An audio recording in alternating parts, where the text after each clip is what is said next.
वतन अजीज़ अजीमुल शान पाकिस्तान समेत दुनिया भर में फास्टा न्यूज़ देखने वालों को खुर्रम इकबाल का सलाम। नाज़रीन इकराम, इंतहाई अफसोस के साथ आपके साथ इस खबर को शेयर कर रहा हूँ कि पाकिस्तान के मरूफ एंकर पर्सन, मरूफ सहाफ़ी जनाब अरशद शरीफ को कीनिया में कत्ल कर दिया गया है। कत्ल की असल वजूहात क्या बनी, अरशद शरीफ कौन थे और इनकी अहलिया का इस हवाले से क्या कहना है, सरकारी इदारे अब तक क्या कर रहे हैं, अब तक इस केस में क्या पेशरफ्त हुई है, होलनाक इंकशाफात आज होंगे मंजर आम पर। नजर इकराम, अरशद शरीफ के हवाले से बात करें तो अरशद शरीफ 1973 में कराची में पैदा हुए। कराची में इन्होंने जर्नलिज्म की डिग्री हासिल की और निजी चैनल्स को ज्वाइन किया, जिसमें बहुत से निजी चैनल्स में ये एंकर पर्सन और डायरेक्टर भी रहे। इसी के साथ अगर इनके शो के हवाले से बात की जाए, अगर लास्ट इनकी बात की जाए कि लास्ट टाइम ये बॉल चैनल पर एक बहुत बड़ा शो कर रहे थे और उन्होंने बहुत से करप्शन केसेस को एक्सपोज किया था। बहुत सी ऐसी चीज़ों को ये पाकिस्तान की स्क्रीन के ऊपर लेकर आए थे जो कि आप और हम जैसे सहाफ़ियों की नॉलेज में बिल्कुल नहीं थे। बहुत से अपर लेवल के केसेस को इन्होंने हैंडल किया था। इसी के साथ अगर बात की जाए इनके कत्ल के हवाले से, तो नाज़रीन किराम, गुज़िश्ता रात में इन्हें कीनिया में उसका जो एक कैपिटल है ब्रुनाई, ब्रुनाई के अंदर जो है इन्हें गोली लग गई है और ये कत्ल हो चुके हैं। इस हवाले से क्या कहना है कीनिया की जो पुलिस है उसके इस हवाले से क्या कहना है, उस हवाले से भी हम बात करेंगे। कीनिया की पुलिस से, कीनिया की हुकूमत से जो है राबिता कर लिया गया है। पाकिस्तानी हुकूमत ने, पाकिस्तानी एम्बेसी ने राबिता किया है, तो उनका ये कहना है कि हमने इनको रोड के ऊपर जो है रोकने का इशारा किया था, लेकिन ये रुके नहीं। इस वजह से जो है इन्हें बाय मिस्टेक जो है गोली लगी है। लेकिन इसी के साथ अगर मैं आपको एक और इस खबर का जो है दूसरा पहलू बताऊं, तो इसमें जो है गोली जो है सीनियर सहाफ़ी के सर पर लगी है। तो ये कहा यह भी जा रहा है कि ये कोई स्नाइपर शूट किया गया है, सुपारी दी गई है, कत्ल किया गया है, टारगेट किलिंग की गई है। स्नाइपर शूट, बहुत से लोग इस बारे में वाकिफ होंगे कि स्नाइपर शूट बहुत ही दूर से जो है किसी को फोकस किया जाता है, उसके बाद जो है कत्ल किया जाता है। अगर देखा यह भी जाए कि कीनिया की पुलिस ने अगर बाय मिस्टेक उसको कत्ल किया, अगर गाड़ी नहीं रोकी, अगर गाड़ी तेज स्पीड में थी, तो किस तरह से गोली इतने करीब से सही निशाने पे जाकर लगी। गाड़ी उनका ड्राइवर चला रहा था, ड्राइवर को क्यों नहीं लगी, उन्हें ही क्यों लगी, ये बहुत ही बड़ा सवाल है।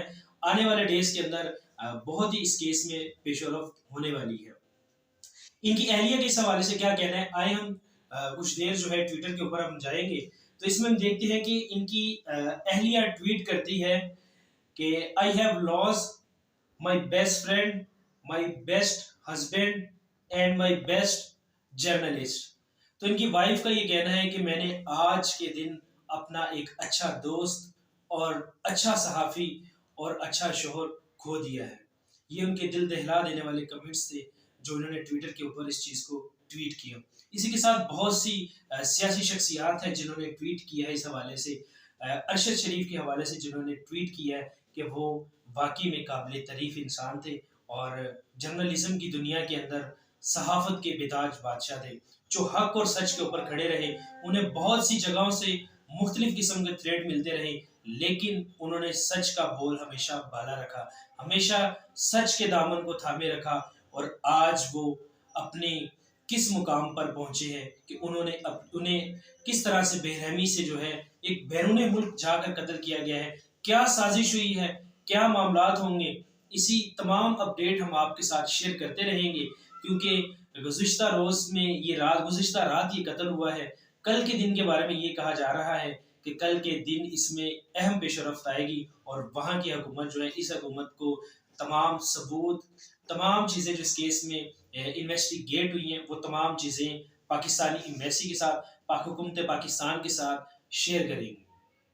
इसके हवाले से, अरशद शरीफ के हवाले से अगर हम बात करें, अगर हम इसके नेबर से हमारे मुख्तलिफ ज़राए से हमारा इनके नेबर से रब्ता हुआ, तो उनका भी यही कहना था कि अरशद शरीफ बहुत ही मुखलिस इंसान थे और बहुत अच्छे इंसान थे, सिर्फ अपने काम से काम रखते थे। अगर हमारा कभी मिलना जुलना होता था तो मुस्कुरा कर मिलते थे। डॉक्टर शाहिद मसूद, जिनका जो एक बहुत ही, वो भी एक नामवर सहाफ़ी हैं, बहुत से लोग जानते हैं, नामवर सहाफ़ी, वो भी उनके घर पर पहुंचे हैं, जो कराची में इनका घर है। वहाँ पर उनका भी कहना है कि अगर कल तक हुकूमत कुछ नहीं करती तो मैं खुद जाऊँगा अपने भाई को वहाँ से, अपने भाई की डेड बॉडी वहाँ से लेकर आऊँगा।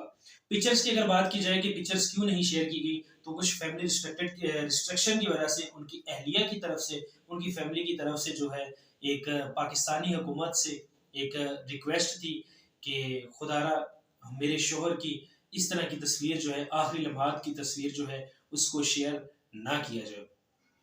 नज़रीन इकराम, इस हवाले से कल क्या होने वाला है? क्या पाकिस्तान के अंदर सहाफ़त करना एक जुर्म है? क्या सच बोलने की यही सज़ा है? क्या तमाम सहाफ़ी सर के ऊपर कफ़न बाँध कर रिपोर्ट करें? क्या हमें करप्शन के खिलाफ आवाज़ नहीं उठानी चाहिए? क्या हम भी हाथ के ऊपर हाथ धरकर बैठे रहें? क्या पाकिस्तान के तमाम चैनल्स को बंद होना चाहिए? क्या इस तरह के शो नहीं होने चाहिए? क्या हम इनको खुली इजाज़त दे दें? ये जो इस तरह से बड़े-बड़े मगरमच्छ बैठे हैं, ये खुलेआम करप्शन करें और पाकिस्तान की सहाफ़त जो है, खामोशी से इनका तमाशा देखे और जब ये आवाज़ उठाएँ, तो इनकी आवाज़ को दबा दिया जाए। इनको कभी कत्ल कर दिया जाए, तो कभी इनको रुस्वा कर दिया जाए, कभी झूठे केसेस बनाकर इनको फँसा दिया जाए। क्या ये है पाकिस्तान? क्या ये है आज़ादी सहाफ़त? आज़ादी सहाफ़त जिसके मुशर्रफ के दौर के अंदर मुशर्रफ ने कहा था कि एक ये सहाफ़त जो है, इसको आज़ाद होना चाहिए। ये आज़ाद तरीके से हो, इसको हर जगह पर एंट्री दी जाए, हर खबर को इनको शाया करने की जो है कुव्वत होनी चाहिए, इनके पास ताकत होनी चाहिए। लेकिन आज की सहाफ़त के अंदर अगर हम किसी के लिए खबर शाया करते हैं, अगर हम किसी को एक्सपोज़ करते हैं, अगर हम किसी को जो आपके साथ फ्रॉड कर रहा होता है, किसी चीटर को एक्सपोज़ करते हैं, किसी क्रिमिनल को एक्सपोज़ करते हैं, किसी हम कातिल को एक्सपोज़ करते हैं, तो हमें उसके बाद थ्रेड आना शुरू हो जाते हैं। क्या पाकिस्तान की सहाफ़त का यही मकसद है? आने वाले दिनों में इस केस के हवाले से क्या पेशरफ्त होगी? जुड़े रहिएगा प्रोग्राम मंज़र-ए-आम में फ़ाशा न्यूज़ के साथ। आपका मेज़बान आपको हर तरह की आगाही देता रहेगा। मिलेंगे एक और वीडियो के साथ, तब तक के लिए खुदा हाफ़िज़।